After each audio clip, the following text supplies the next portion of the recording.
Jace appeared in my life via a friend of mine who I was working on another movie with, actually. And he was like, oh, I was like, what are you reading? You know, because as actors, sometimes we just wander around sets with other scripts just to sort of make it seem that we're really important. As you would. As you, exactly, going, yeah, no, this isn't the only thing I've got going on, just so that you know. I actually write scripts just so that I can do that sometimes. And so I was like, what is that? And he told me, he was like, oh, it's this movie based on a series of books, City of Bones, you know, I want to play Jace. I was like, great, character sounds wicked, you know, dude, that would be great for you. Okay. And then I sort of just forgot about it. And then it came back to me. He came back to me via, I was in Los Angeles for pilot season, and I was asked, it was the day before I was due to leave to go back home, back to England, and I was asked to go in, and I was like, sure.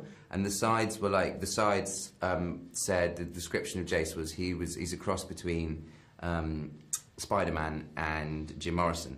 And I was like, yeah, I love this. I think that's awesome. So then I did the audition, expected nothing. I mean, I was like, you know, you always expect no in this industry.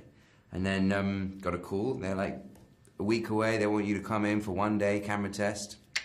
And I was like, wicked. So read all the books and, yeah, tested, and, you know, that's how Jace came to me. You know, I was never interested in playing another character. Jace was always the one. I don't think I could play any other character. Maybe Clary, but... Of course. Of course, you know. It's the hair. I did 4.5 months of physical training, and I made a mood board.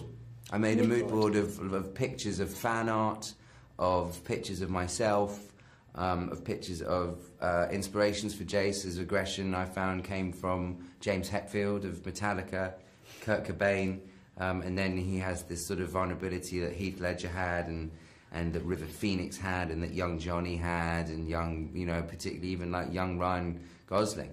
So I just had that, and I had that up in my trailer every day. I sort of was like, who am I going to be today?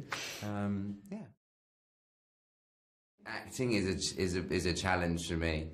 I find it very difficult. It's not something that comes very naturally to me. Okay. I love to do it, and I love to work at it, and I love to push myself. But it's not. I'm very self-deprecating. I'm very self-critical, and performance only enhances that, because I'll be the guy that goes behind the monitor and goes, no, I can't. That's not good enough. We have to do it again.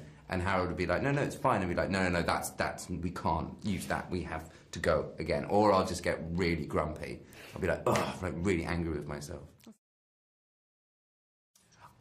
Yeah, kind of. But we can never reach perfection. It's like, it's not about making it perfect, because I don't know if I could ever make it perfect.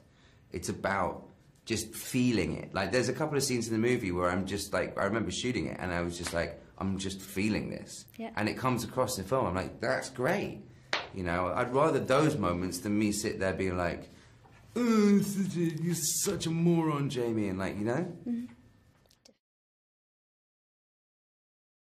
I thought, oh no. I thought, that's not true. They'll fix that. They'll fix that up in subsequent books, which they do. Spoiler alert, if anyone hasn't read the books.